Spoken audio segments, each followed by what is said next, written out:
A Sherman tank could cross a field, smash through a wall, and put a 75 mm shell into a house. But in the last 20 yards, it could still be almost blind. The crew heard the engine, the tracks, the gun, and the radio. They saw the world through periscopes, vision slits, or open hatches that could become deadly the moment enemy fire appeared. Meanwhile, the infantryman beside the tank might see the thing the crew could not: a doorway, a cellar window, a hedgerow, a hole in the ground, or movement on the flank. The problem was simple. How did he tell the men inside the tank before the ambush fired? One answer was almost absurdly ordinary: a telephone box mounted on the outside of the tank. This was not just a clever gadget in a diagram. At Iwo Jima, the 4th Marine Division Tank Battalion report shows how seriously Americans treated the communication problem. Before the operation, roughly 30% of the training period was devoted to infantry-tank team training. Infantry companies were schooled not only in arm and hand signals and target designation, but also in the tank telephone itself. That detail matters. The phone was not being treated as decoration. It was part of a trained system for turning infantry observation into tank action. The tank telephone mattered because it changed who could talk to a tank at the decisive second. Before that, a foot soldier often had to shout, wave, bang on armor, climb onto the vehicle, send a runner, or wait for a radio message to pass through another headquarters. All of those methods could work. All of them could also fail under smoke, engine noise, shell fire, confusion, or panic. The telephone did not make the Sherman invulnerable. It did not replace training. It did not remove mines, mud, anti-tank guns, artillery, or bad judgment. What it did was narrower and more important. It gave the infantry near the tank a direct way to pass what they could see into the tank crew's firepower. The first thing to understand is that a tank was not an all-seeing machine. Armor protected the crew, but the same armor narrowed their view. Once the tank was buttoned up, observation became slower and more fragmented. The driver saw one part of the ground, the gunner saw another. The commander had to read the battlefield, command the crew, listen to the radio, and decide where the tank should move next. Infantry had the opposite problem. They could see more of the nearby ground, but they lacked the tank's armor and heavy gun. A rifleman might spot a machine gun nest, a hole in a wall, a slit in a bunker, or a suspicious patch of brush before the tank crew did. But seeing the threat was not enough.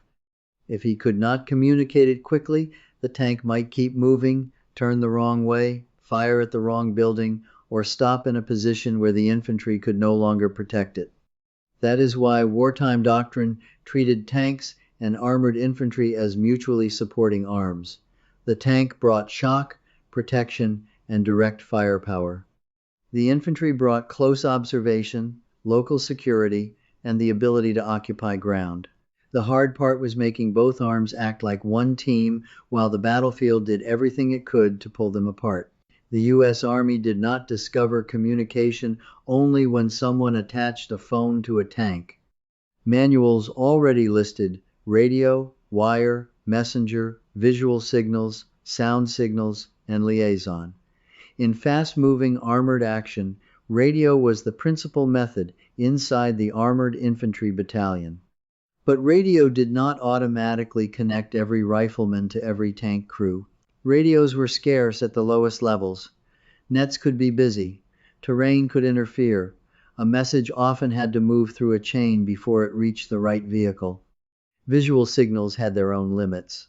Arm and hand signals worked only if the tank commander saw them and understood the meaning. Smoke could mark a position, but smoke also drifted and confused. A messenger could carry a precise message, but he took time and had to survive the trip. And climbing onto a tank to shout into a hatch could expose the infantryman and distract the crew at the worst possible moment. The tank telephone shortened that chain. It did not create a new kind of firepower. It created a new path for information. A soldier outside the vehicle could point the tank's attention toward a target, warn it not to advance, ask it to shift fire, or tell the crew where friendly infantry were located. In close terrain, that could be the difference between a tank firing as a separate machine and firing as part of an infantry tank team. First, it changed target designation. A vague shout like "over there" was almost useless from inside a tank. The crew needed direction, distance, and a landmark. The telephone made it easier for an infantry leader to say which window, which trench, which tree line, or which corner needed fire. Second, it changed movement control. Tanks and infantry often moved at different speeds. If tanks pushed too far ahead, enemy infantry could close in from the sides or rear. If infantry crowded too close, they could be hit by the tank's own fire, fragments, or sudden movement. A direct voice link helped both sides coordinate short commands. Hold, move up, shift left, wait, fire one round, stop firing. Third, it changed confidence. Infantry were more willing to work with a tank when they believed the crew could hear them. Tank crews were more useful when they received information from the men who were closest to the ground. That confidence was not sentimental, it was practical. A tank that could be guided by nearby infantry was harder to isolate, harder to trick, and harder to ambush from close range. This is the real point of the device. It was not powerful because it was complicated. It was powerful because it made the simplest battlefield sentence possible. I can see what you cannot see. Iwo Jima shows why this kind of communication mattered. The island was full of broken ground, caves, pillboxes, buried positions, and short lines of sight. A tank could bring heavy direct fire. Flame tanks could bring a weapon infantry badly needed against fortified positions, but tanks could not safely solve the island by themselves. Japanese defenders could hide until the tank was close, attack from angles the crew could not easily watch, or wait until infantry and armor separated. In that environment, a tank was most dangerous when infantry could guide it and protect it. A rifleman or small unit leader might see the aperture of a cave, a slit in a bunker, or movement around a flank. The tank crew might have the weapon to hit it, but not the view. The infantryman had the view, but not the weapon. The telephone helped connect the two. That is why the training detail from the 4th Marine Division Tank Battalion report is so useful.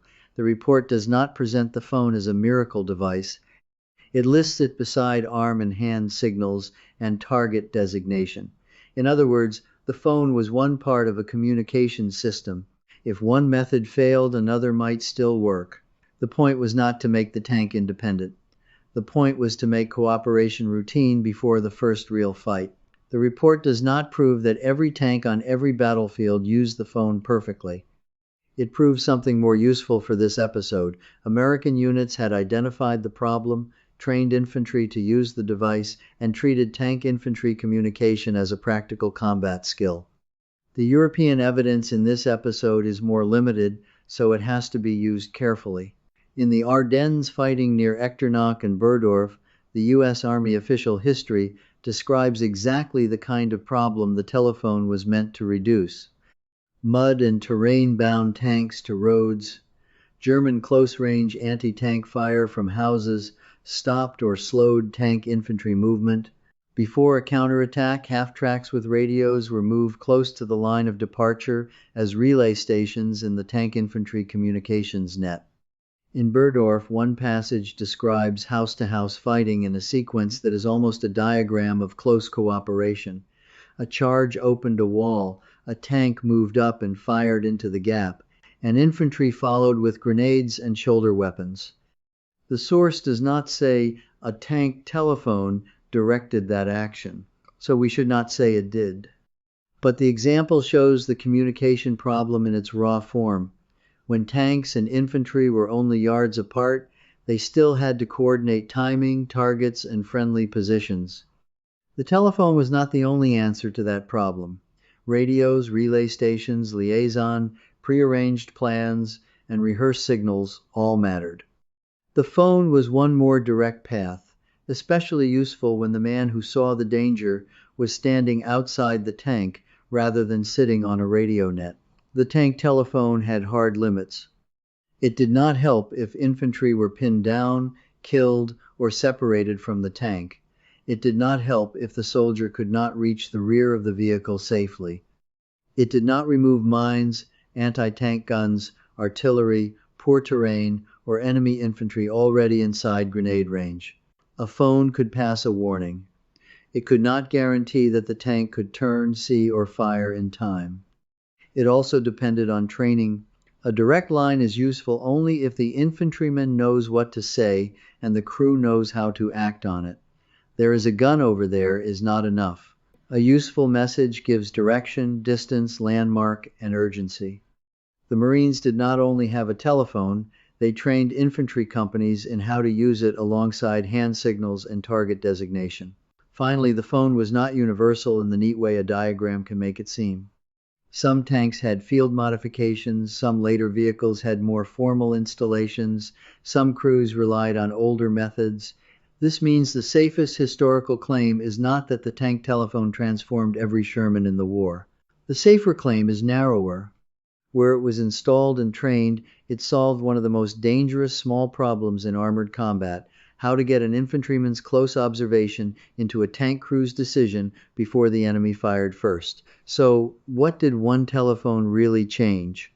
First, it preserved observation. Tanks had firepower, but infantry often had the better view of the last few yards. The phone helped move that view into the tank. Second, it preserved control. Close combat required short, practical commands.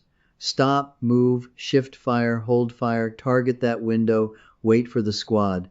The phone gave nearby infantry a faster path to the crew. Third, it preserved trust.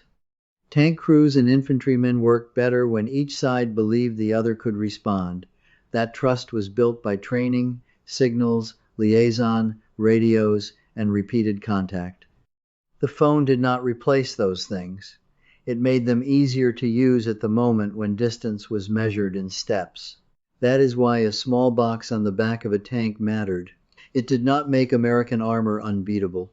It made a Sherman less alone. The title question, then, has a narrow answer. The tank telephone made Shermans harder to ambush because it connected the tank's weapon to the infantryman's eyes. It did not change the basic danger of close combat.